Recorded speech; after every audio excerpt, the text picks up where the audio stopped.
what is love? Because that's really the part of relationships, right?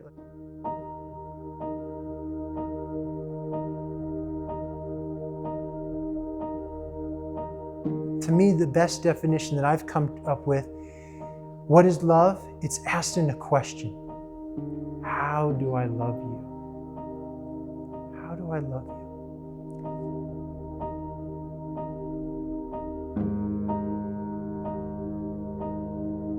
I'm Ryan, and why I'm here is to give you lots of value and hopefully to transform and make a big impact in your life. And how I'll know that is, I think, by your feedback and hopefully weeks, months, and maybe years later. I want to have your back for life. I want to really play a part in making a positive difference for you. And so that's me.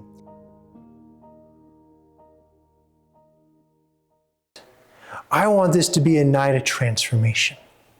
A night where you can begin to have tools that your prized possession, your relationship is better because the sacrifice you came here today with.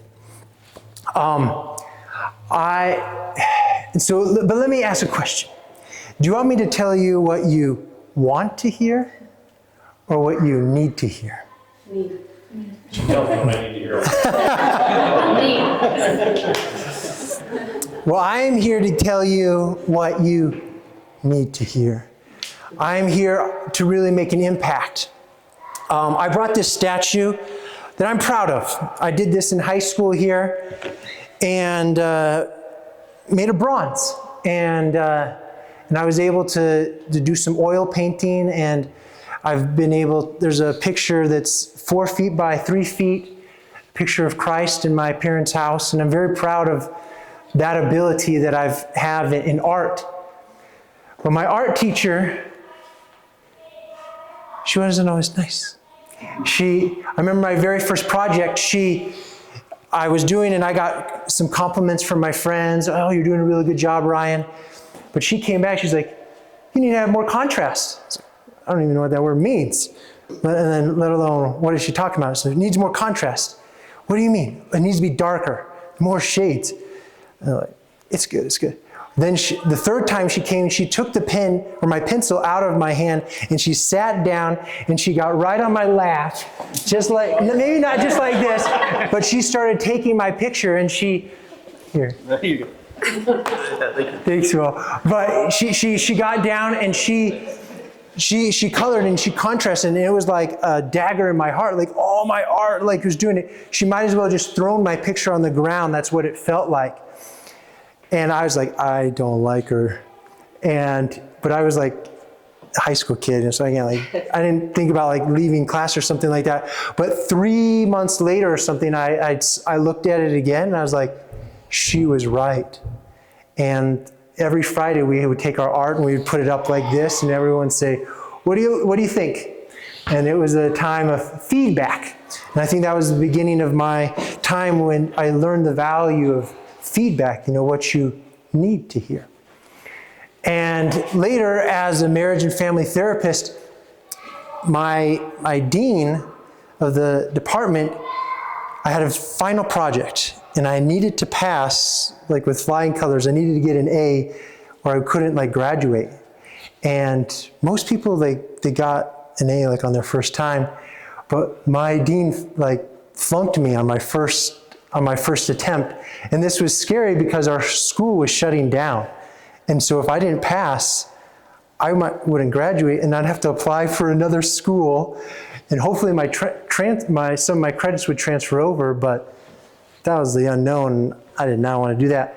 So I applied again, and I failed again. And I was like, Dr. Alonso, why are you failing me? Why? I'm good. I'm totally better than all the others. What am I missing?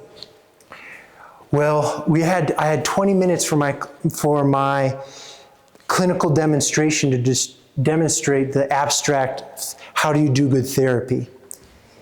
And I felt like they were very biased, and they just had it in for me.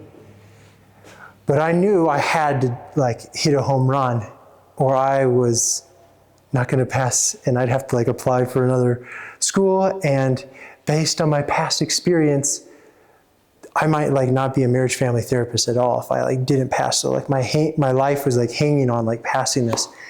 And I studied and I kind of just, everything that I knew, I was like, finally, I went with a different thing, model of change, just totally revamped everything I did.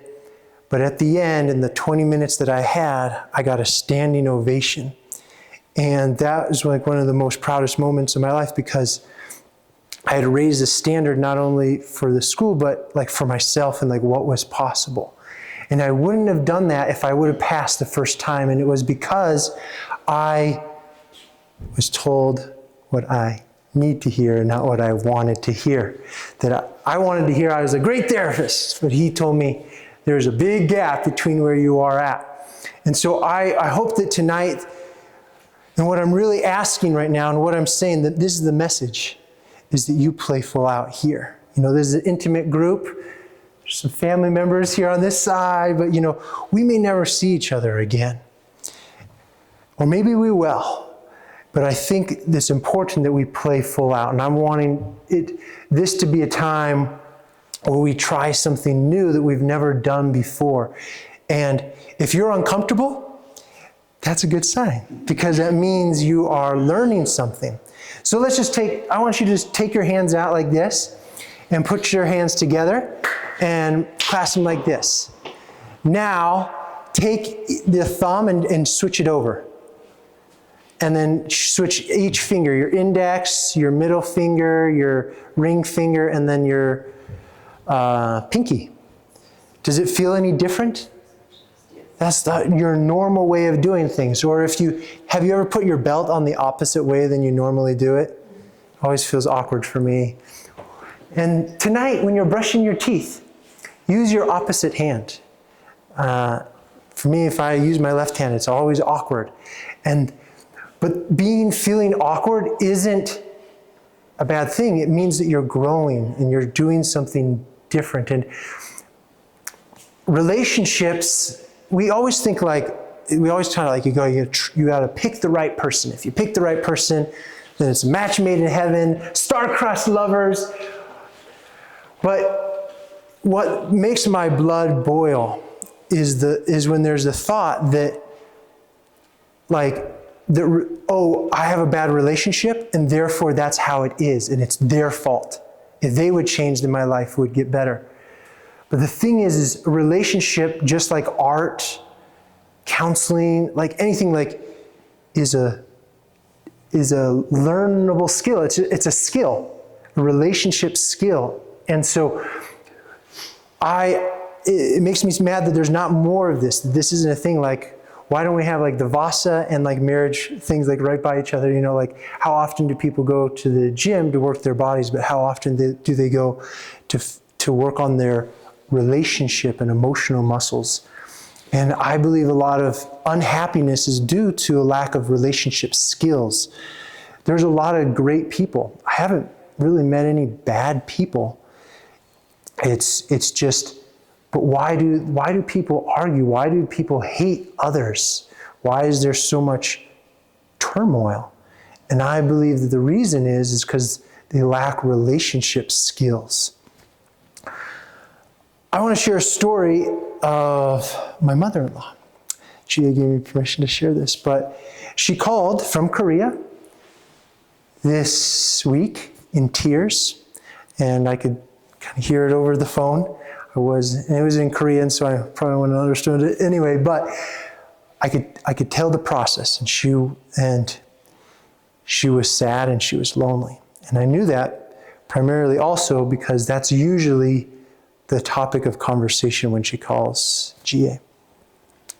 And she was telling GA that her dog, Onion, as he's called, got cancer, just diagnosed with cancer, and is going to die this year. And on top of that, just 3 months ago, their other dog that they've had, 10 years. 10 years or so. Potato, as he's called, she died. She died. And those are sad in and of itself, but it was more sad the meaning of this, because G.A.'s mother, my mother-in-law, she's told G.A., I wanted to kill myself. But the thing that's kept me from not killing myself is I didn't know who would take care of the dogs. And so if these dogs die, you know, what meaning does she have? And her mom, my mom's mother, my grandma-in-law, wasn't very kind to my mother-in-law, and she didn't pass on a good legacy of relationship fitness, as I like to call it. And she never had a good model. And so maybe G.A. could share this story better, but just to be quick, there wasn't a lot of love. Although my mother is very kind, and if she was here right now, you'd say she's a kind person. But in the home, it was lonely. And there was a hunger that she had. And she was always critical of G.A.'s dad, her husband. And so critical, she went to find that need in cheating, finding other men, and she found men that were not good options. They were either already married or they had so many problems that they made her feel better about herself because she could take someone's problem and minimize her own problems. And that's very sad. And the message for this is for you. You too, just like my mother-in-law, have a hunger. Jesus said, Matthew 4:4, it is written, men shall not live by bread alone. What does that mean? Men shall not live by bread alone. I never knew what that meant. But it means is that you shall also live by the word of God. It's not just about our physical needs that we need to take care of. We eat every day, or almost every day, right? And if we missed a day without food, we'd be hungry. But how often do we take time to feed our souls, to feed our relationships? I believe that there are many starved people. And I believe that we are starving. And that's the real purpose that's motivated me to make this. And because I've been starving, and I'm divorced, and I got married when I was 25, and that was a big wake-up call. And I had never yelled before I got married, but when I got married, I learned a new emotion, rage. And so maybe if I could just take a quick second, what is love? Because that's really the part of relationships, right? Like, I think we need to have a working definition of that, if that's so important. In the main ingredient, if we're going to have a happy relationship, is like a cup of love, maybe some service. But what is love? Some definitions, some thoughts. Lee? Love is kind. Kind. Thank you, Lee. What is love?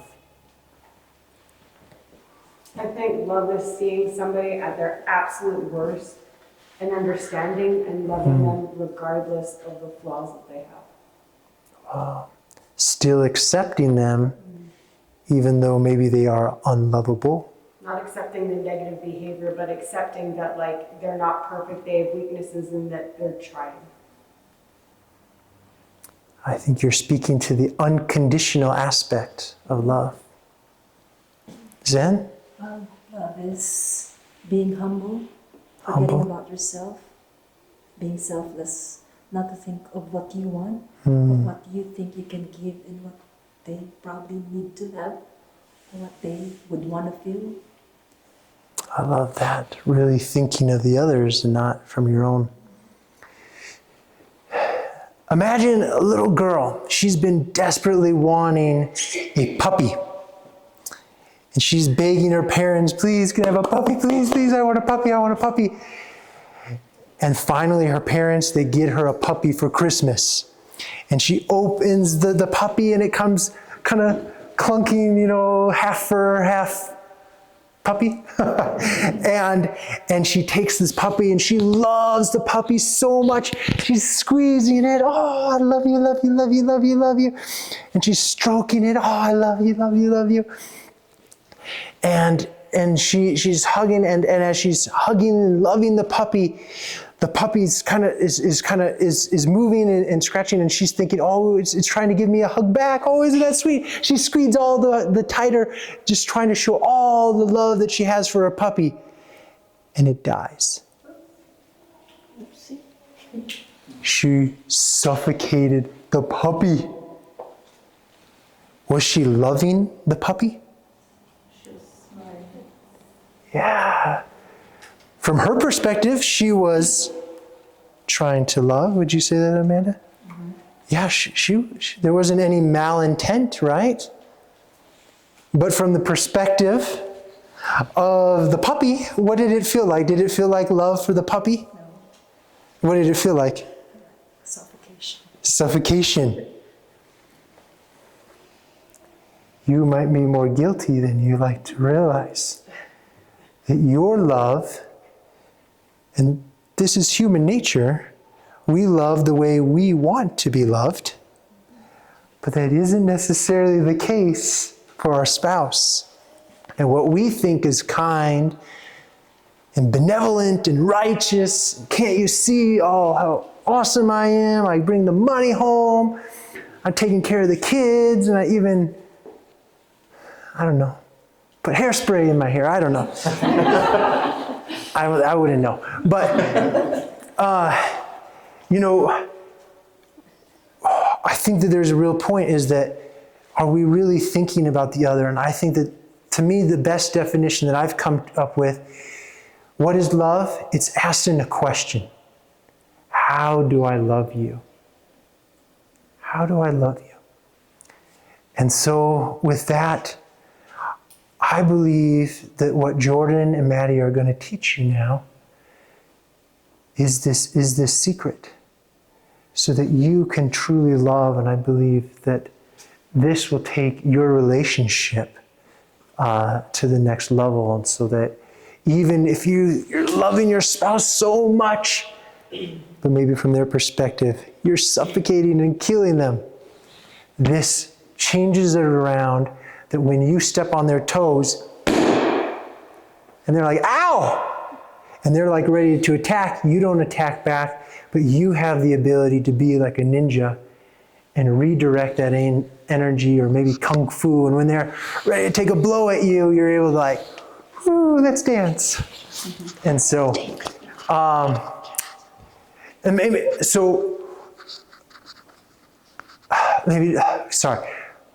So the thing that they're going to teach is validation. Could you see that? And you who said it? You said it, Mo. Yes, validation. Who knows what validation is? Have you heard that word before? Has anyone? Put your hand up if you've heard validation before. We've all heard that, right? So what's your relationship with validation? What does that mean? What is validation and how do you do it?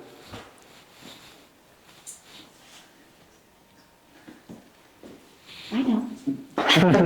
You're going to teach it. You can't answer it. Rachel? I was going to say, when you validate, it's like, you usually validate somebody's feelings. It's acknowledging their feelings and acknowledging that what they feel is very real and important to them. Yeah, feelings. Quentin, any thoughts? I can see the wheels turning. Yeah, I mean, validation is confirming that what they're feeling and what their emotions are and what they're going through are valid. But just again, going back to the beginning thing, that forget who said, but just listening and hearing them out, and then just confirming that what they're saying is a legit thing, and that it's okay. Well, slow down. You got some good stuff. So rewind like 10 seconds.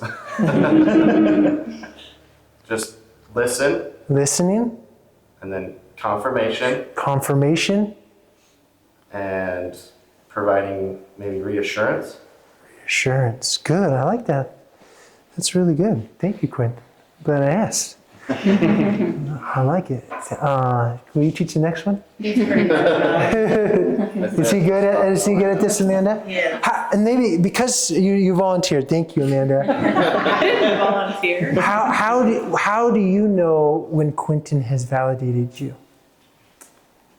Because he listens, and he always will say, man, I'm sorry that you're feeling that way, or I'm sorry that you're having a rough day, or he'll, just listen, kind of talk me through it, sometimes a hug or just even a quick text. It's like, I know you're having a hard day, and he just is always there with the listening ear. Oh, I love it. Good job. A plus, Quentin. So listening, acknowledging your experience, right? You can really tell he's having empathy for it. But would you know, do you have a structure to do it? Quentin, you said 3 things, and I already forgot, I think. Can you say them again? Listening, Listening, confirmation, and then reassurance. Reassurance. Well, great. Well, Jordan and Maddie are going to teach the same things, but they're going to break it down into 6 levels. And most people say it kind of like this. It's feeling it. There's an emotion component, and there's like a listening component. And that's about as good as people get. But there's 6 levels. And Jordan and Maddie are going to break it down, and it's complex, but that complexity, or that the 6 levels, brings the power to actually transform it into healing. So with OGA? Yeah, I just want to add something. It seems like you guys are going to teach different levels of validation, and I think that's great. And I'm kind of familiar with it too. But I am from, family that I never had a validation from my family. And also I was in a kind of abusive relationship as a young adult. So I never had that experience, and then I never really validated myself either. So it's kind of hard for me, me type of person, it's kind of hard to tell which is the time that I need to really validate my spouse, or which is the time that I can be just casual and then just have a natural conversation. So I think for Ryan, that's his job, so that comes naturally. But I think for me, with the abusive relationship and family background, it is tricky. But I want to do that. I want to love him. But I was just sharing this because maybe some of the guys here might have the same problem too. I think as a man, you don't really, you are not familiar with validating, giving confirmation type of thing. So for me, I'm a woman, but that's how I am. So it's helpful for me to know that my husband, my spouse, is giving me a cue that, this is the time I really need you to validate me. Can you be kind? And not a demanding, saying that maybe you should, but just can you be kind for me? And then do that for me. That beginning setup is really helpful for me. And then I just assume that maybe some of you guys might have the same problems. Thank you. I think, Gia, you're saying many things. Probably, sorry. Oh, it's great. I think I'm hearing 5 things, but I just want to point out one here. And it's that by giving a structure to this, it creates clarity. So when you've dropped the ball, you know how to catch your spouse when they're falling. And by creating a structure to this, you can remember, and then you can be able to transition when it's a a crucial time and turning a crucial conversation into a winning conversation. So let's all give Maddie and Jordan a round of applause to hear this.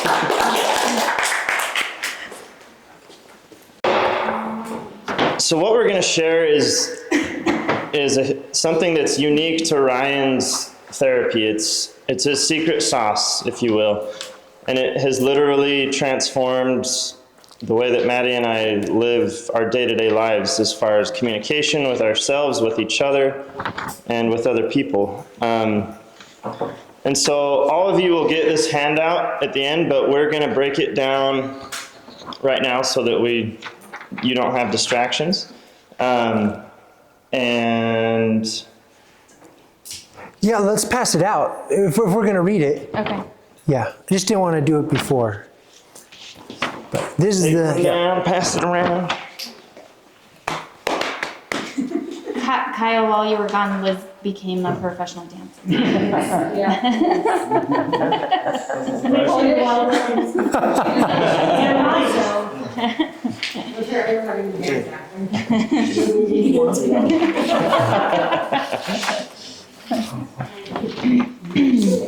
Okay, so, Thank you. you guys have this handout, and you'll get to keep this, take it home. You'll get to have it tonight as we break off into the individual couples. So we don't want to just read it word for word right now, because you guys can read it word for word as we go. And we'll talk about this in a second. So how many of you speak a second language? Awesome. Quentin, what second language do you speak? Braille. Yes, very good. Was it, so rhetorical, or if someone wants to talk out, what's the best way to learn that second language? Immersion. Very good. Someone said it. Immersion? Immersion, yes, very good. So you can do all the stuff online or working in a class with Americans trying to learn a different language, but in order to learn a language, you got to be immersed into that society and just thrown in the deep end. And so the thing that we're going to learn is basically a second language of communication that will literally transform the way you communicate. So with that, this is like the teaching moment, but then when we go out into our individual couples, that's really when we're going to be immersed and really get to learn it. Step one, but then once you go home, you'll get to really learn it. And just to prod on that state of uncomfortability, like Comfortability. comfortable or uncomfortable? Comfortability. Like, I remember when I was learning a language and like going out and they were like, "Hey, just go talk to these people." And I was like, I have no idea what the heck I'm even saying and what they're gonna say. And it's like, you're afraid, you're uncomfortable, lots of emotions. And so embrace it because that's what brings growth. Okay, so we'll just start kind of at the top. We will read this first paragraph. Can I have somebody read the first paragraph? Volunteer? Liz. Can the way you interact with someone heal wounds? The miracle is yes. Below is the syntax to being a healing presence to others. You know, a happy relationship is not an accident. Like with anything, it requires correct knowledge and habits to be successful. By adopting successful habits of connection, we improve the quality of our relationships and our lives. Validation is a successful habit of connection and healing that demonstrates that you accept them even when you disagree with their thoughts, feelings, and behaviors, because they see their thoughts, feelings, and behaviors as understandable. Thank you. So this next paragraph, Ryan kind of already asked us all what we feel like validation is. And the best part about this is it says the time that you do not want to validate is probably the time that it is most important. because there's a lot of heavy feelings. So it is absolutely important to do it when we don't want to. It's like when you're tired and you know you need a shower, but you just want to go to bed. You need to shower. You need to do the validation. Okay, and then the third paragraph, can we have somebody read that? All right. Thank you. Wait. Validation by our society is connected, enabling acceptance or agreement with validation, which is why we withheld it so frequently. But validation is not this. It is merely to show I care about you. Most people deny that they invalidate the internal experience of others, but even well-intended, without awareness, we may actually be perceived as invalidating. Here are the 6 levels of validation by Marcia Lyman, PhD, creator of dialectical behavior therapy.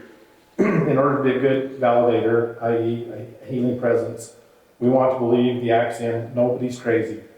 Emotional problems will always occur when we go too quickly to fix it mode, without the love, or when the relationship is threatened. Considering solutions is a natural byproduct and can be level 7 once we validate. Once we validate, we set the stage to consider solutions. Validating intense emotions is not easy. It is actual work. Teach these PrEP and RG 6 levels skill to a friend to really learn. Thank you. Great job. Perfect, thank you. So now we're going to go through these 6 levels of what Ryan refers to as PrEP energy. And so it's an acronym for the 6 steps to validation. So the first one, being present. So P, present. And I'll just kind of read through this. So when you do not know what to say, start with an open and curious body language.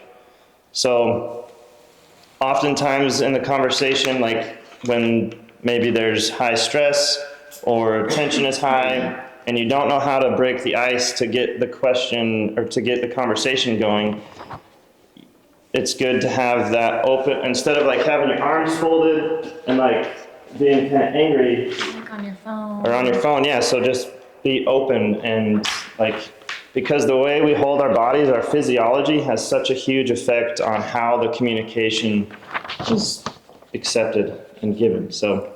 Yeah, and then it just says show gratitude. You know, you're both in a hard spot.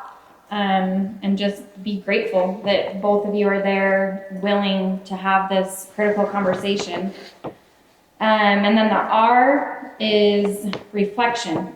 So when the person comes to you with their issue, you just kind of rephrase what they've said.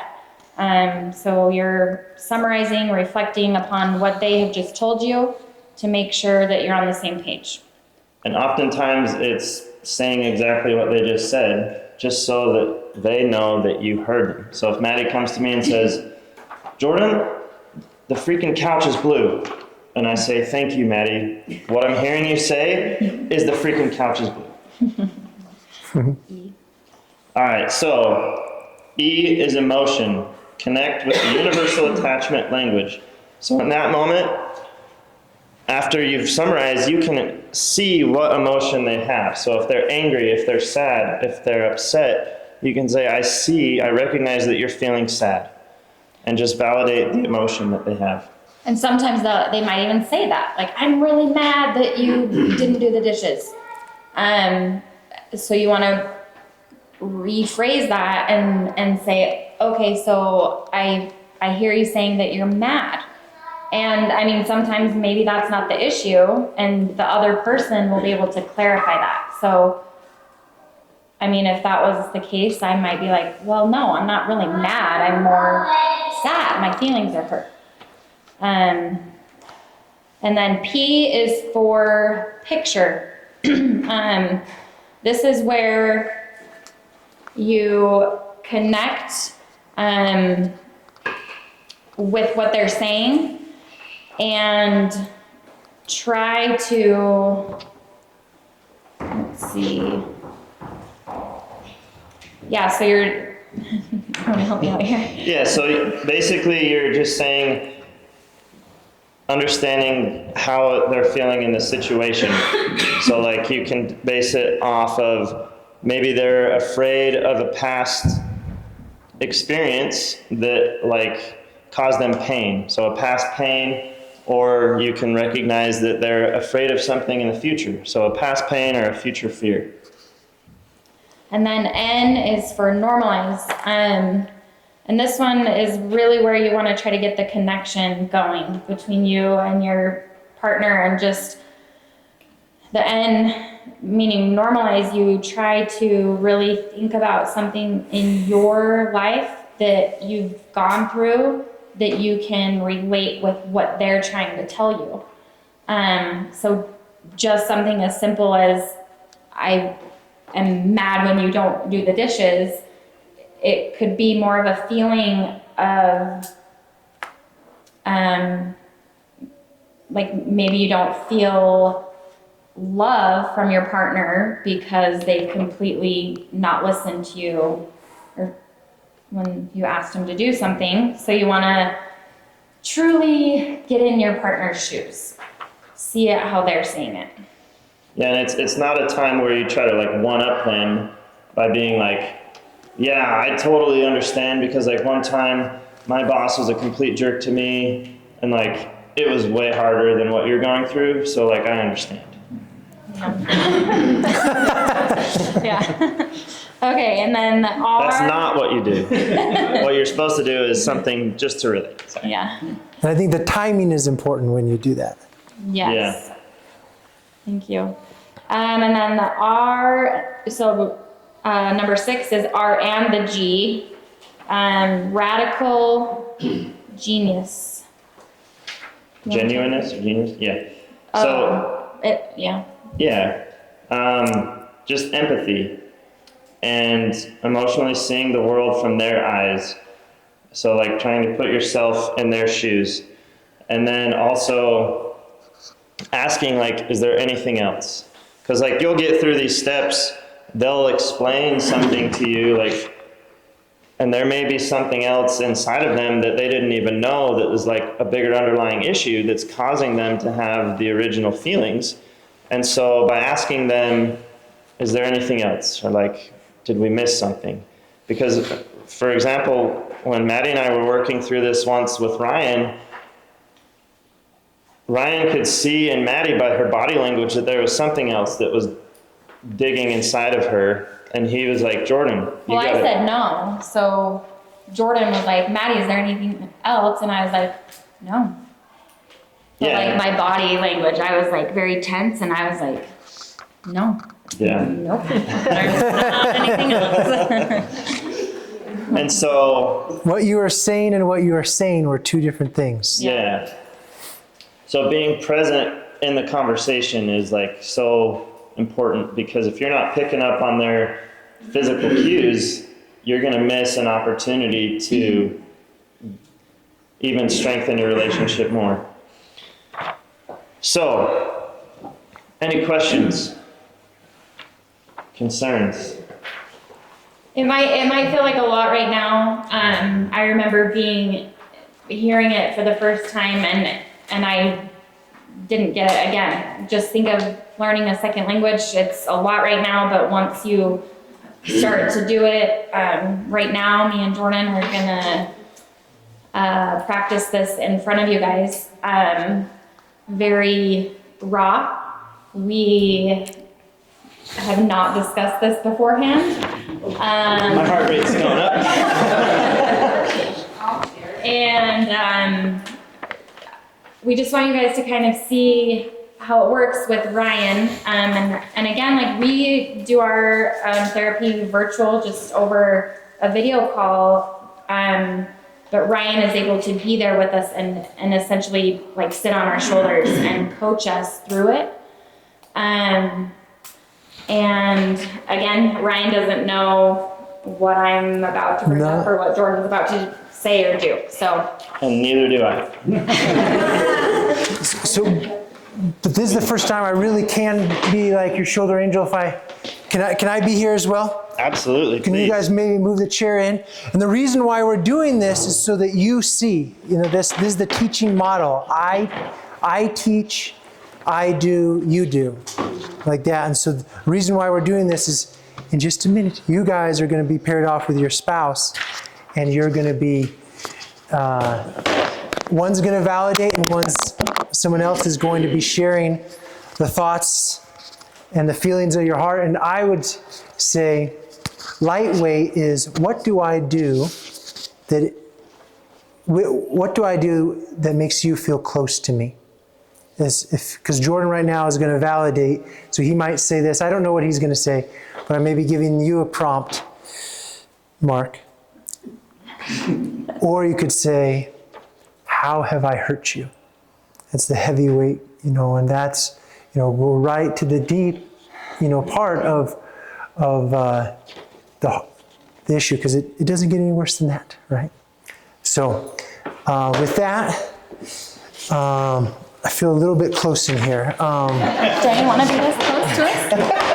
It was always online, but this is how I do it. And so I'm like, look, what is the genie, be yourself. That's good. All right. Here, let me see. And I feel like, let's put it, I was going with the one where I'm supposed to lay on his shoulder. we could do that if you want. All right. Do you want this? Sure. I'll just have it there in case I need a cheat sheet. I want you to tell me what's on your mind. Thank you. See level 1, the body language. I have been feeling a lot of tension in my body, which has caused me to feel frustrated with the times that we have where I've said something like a reminder, or even a story. I'll say something and tell you a story about something that's happened, and then some time goes by, and you'll come back and be like, hey, guess what I heard? So-and-so told me this, but it's already something that I've told you. And I feel like it's kind of blamed on forgetfulness, I forgot, or I forgot that we talked about that. Thank you. Thank you for sharing that. And what I'm hearing you say is that there are times when you will communicate something to me and I don't listen and I don't retain the information, and then I'll hear it from somebody else and make a big deal about it and tell you when you've already shared it with me. Yeah. And this is causing you to be sad and frustrated. Yeah. Is there any other emotion that is coming from it? Yeah, I would say I feel maybe less important. So with, you hear the story from the guy at work and it resonates with you. And when I say it, I feel like it doesn't mean anything. Thank you. So what you're saying is that you're feeling like I don't give value to what you say. Yeah. Thank you for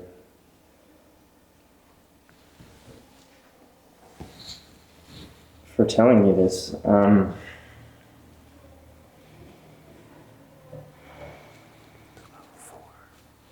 know that when, like, I can remember, I feel like this happens with my mom quite often. Like, I'll tell her something, and then like a week later, she's like, "Oh, did you hear such and such?" I'm like, "Mom, I told you that 3 days ago." And so I can feel how this is frustrating for sure.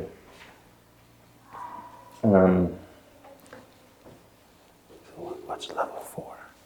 What's she really saying? Can you go to the Yeah. past pain and future fears? Thank you. But you're doing awesome. So, I mean, I can see What you're really saying what you're really saying is that you're afraid that, like, there's going to be conversations where I'm not giving you, basically where I'm not putting you in a priority, or like giving our relationship and the communication that we have precedence, and so that it makes you afraid to communicate with me. good. And Jordy, you know Maddie.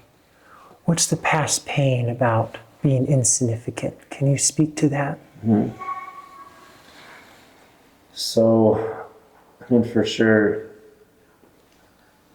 with, you know, being the youngest child, and like you would always say things in your family about like, "Hey, we should probably eat healthier or drink skim milk," and no one would listen to you. And then like a month or two later, they come out on the news and say, "Oh, you need to drink skim milk," and your dad's like, "We're drinking skim milk."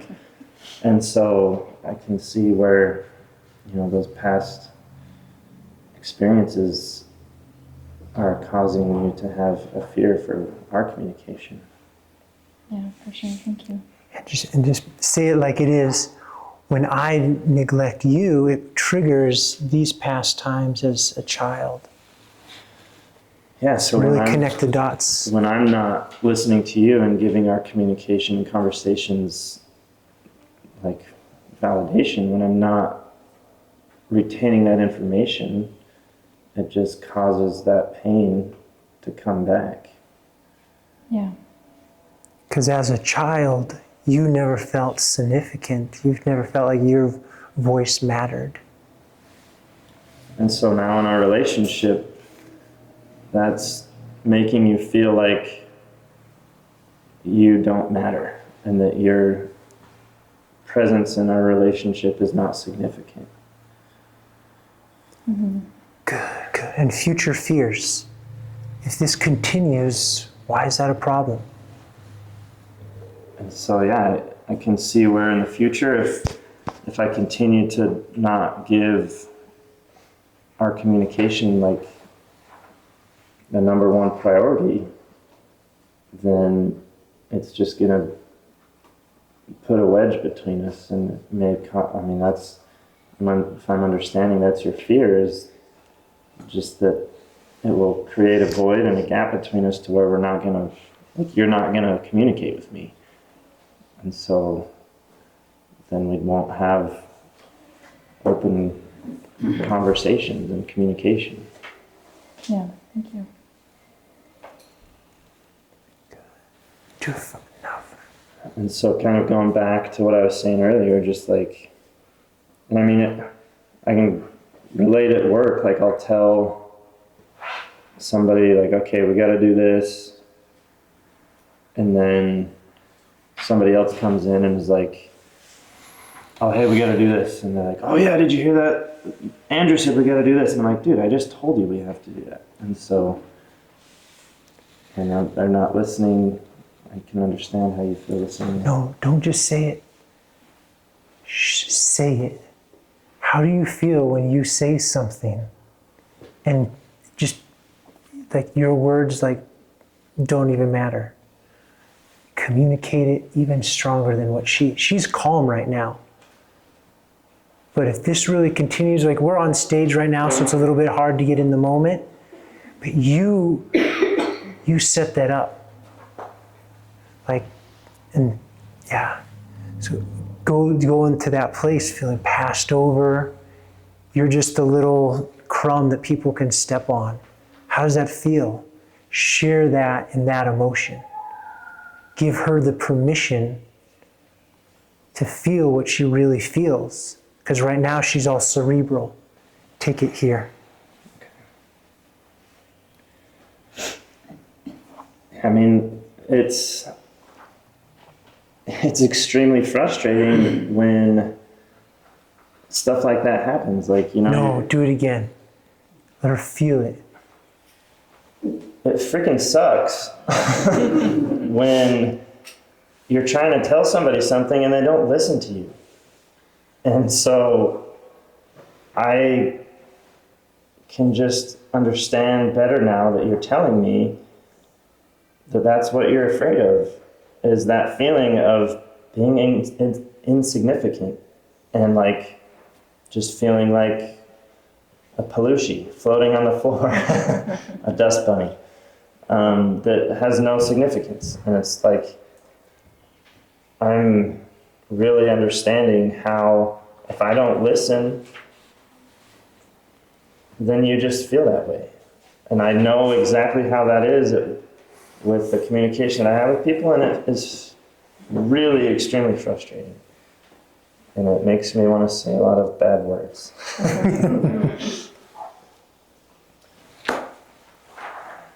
Is there anything else? I would say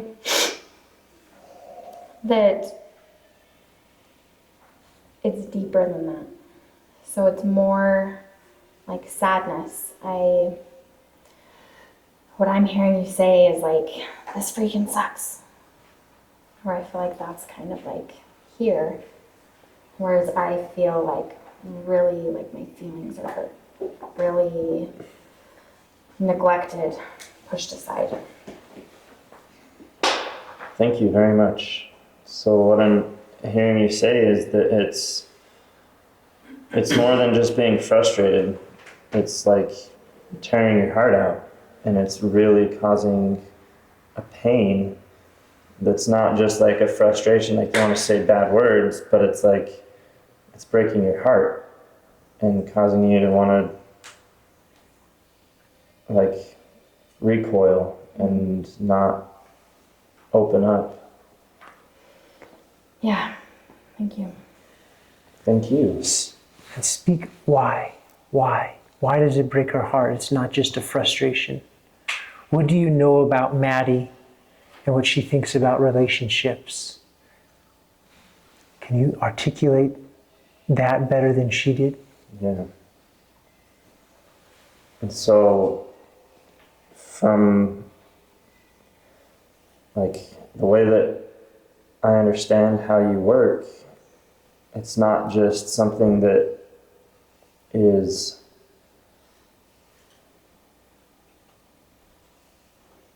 it's more than just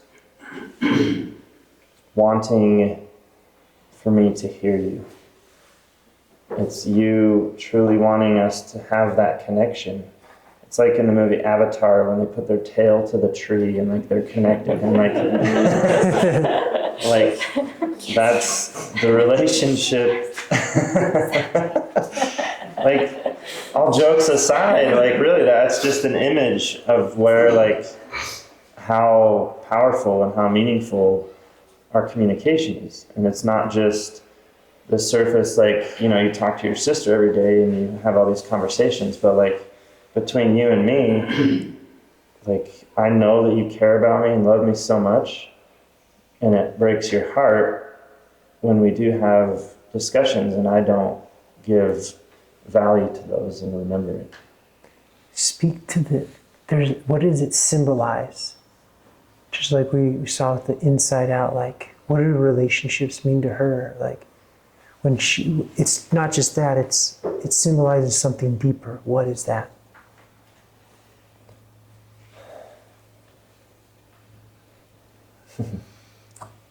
What does relationship mean to her?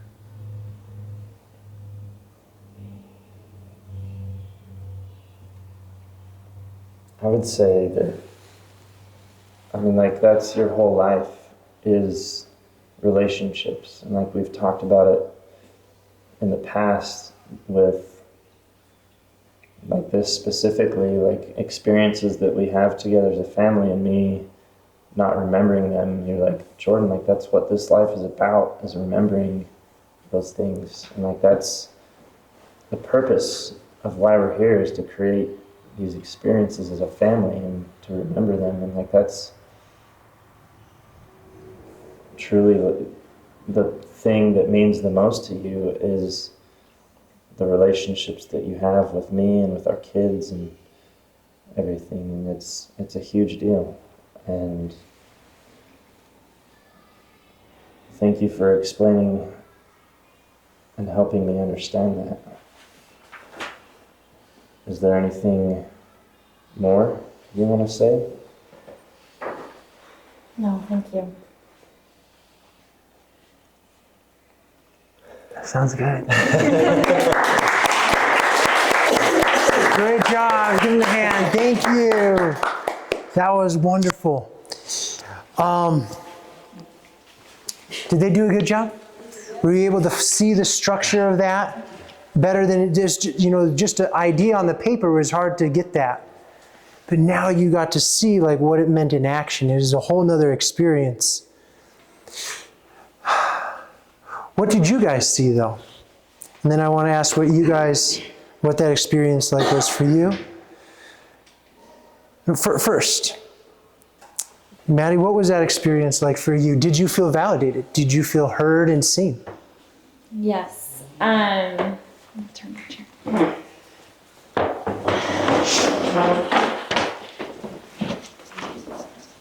I like to compare it. I like to think about what would have happened, 5 months ago. The better half. And it would have gone south really quick. Jordan would have felt like I was attacking him. He would have put up a wall. He would have not wanted to have the conversation. I would have resented him for that, for, stonewalling. And then I would have come at him harder and been like, no, like you need to talk to me about this. And then, I probably would have gone into like yelling and, harsh criticism. Whereas with this, just being able to have him truly get to the heart of it and understand that it's not about me attacking him. That it's this shift where he's like, okay, what is Maddie really trying to tell me? And that's what's the biggest thing for me, is just being able to truly hear each other, understand each other. For me, it's an interesting dynamic, because there's a part of it where it's like this almost scripted, but that really helps create a level playing field where you're not coming to the conversation with this like fear of the other person. It's like, that We're on a team. coming into this, yeah, you are on a team for sure. And so you don't have to be like, oh crap, like so nervous about having this conversation, because you know how the other person is going to act or react from past experiences. And so having this validation process makes it so easy to come to the table with a problem, because you can say, look, we have this system to work through this. So there's no reason to be afraid about having these conversations, because like, even if you mess it up, like I messed it up a bunch there, you can revisit and go back and like just work through the process. And it doesn't have to be perfect. And that's what I enjoy about it is, I mean, it's always a work in progress, just everything with relationships is. And so that's something that I enjoy about it. Just one or two comments. What did you guys notice as they were, while Jordan was validating Maddie? Rachel? I have a comment more than like an observation, well, kind of an observation, but like, when my husband and I have fights like that, at the end, usually I remind him, I say, it's not you versus me, it's us versus the world. And I feel like there are evil forces in the world that want to pull couples apart, because as couples become apart, then families fall apart, and then society falls apart. So we have to remember, like you said, we are on the same team. We may want the same things, we want to help each other. We don't always know how to do it, and we don't always know how to help the other person. But we need to remember whose side we're on, that we want to help our spouse because we love them. Thank you, Rachel. Yeah. Yeah. Well, I think there were so many great things that Jordan did here. And the most important is that he did it. But he knocked it out of the park. Because when she was hesitant at the beginning, could you see the nervousness? And I don't think it was just because being here, this is a vulnerable thing, and she had a real ask. It was, take my word serious, punk, and like she wasn't sure if he could catch that. But could you see the emotion at the beginning, compare that to the end? Just imagine if the emotion was 10 times higher. I believe the impact would be 10 times higher as well with this thing. And Jordan was able to say the things that was on Maddie's heart that Maddie didn't even know. He went to her past pains that she didn't even realize, hey, this is connected to my early childhood trauma. No wonder I get so offended. And it wasn't really personal to Jordan, it was personal for Maddie. And so it took the blame away from you're a bad husband to, oh, I recognize I'm getting offended because this is more about me. But if you go too quick, you're going to miss that, and it's going to be a blame game. Does that make sense? Mo? Just another observation about this. Yeah.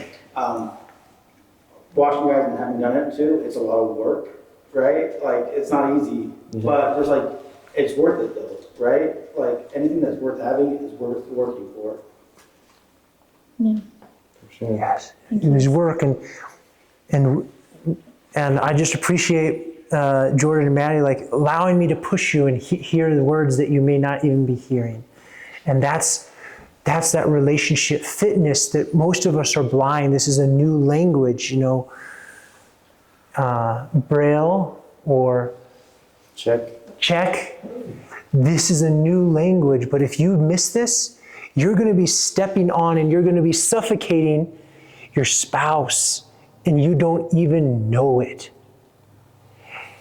But once you learn this is going to help you in all aspects of your life, not just your marriage, but you can hear the words that people are saying at work, your kids, because people say things, but then they say things. What is it?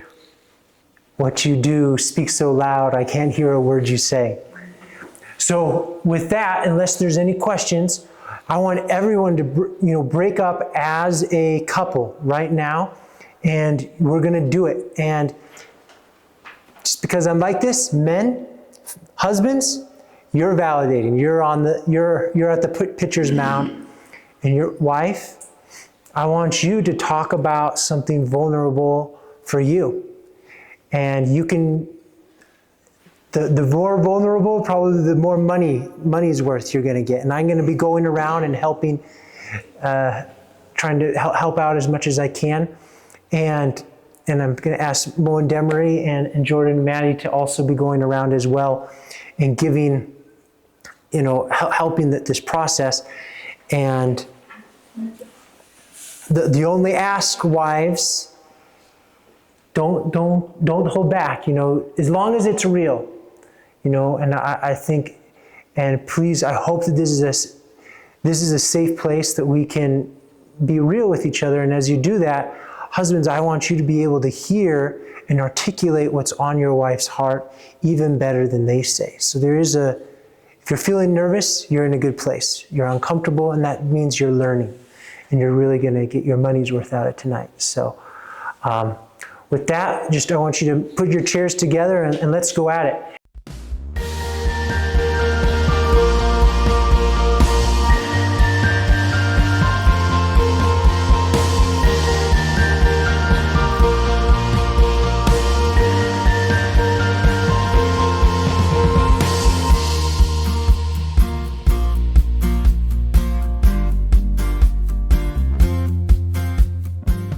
The most meaningful part of today for me was probably getting the tools to actually be able to connect and to feel the emotion and vulnerability, but in a safe place, safe manner.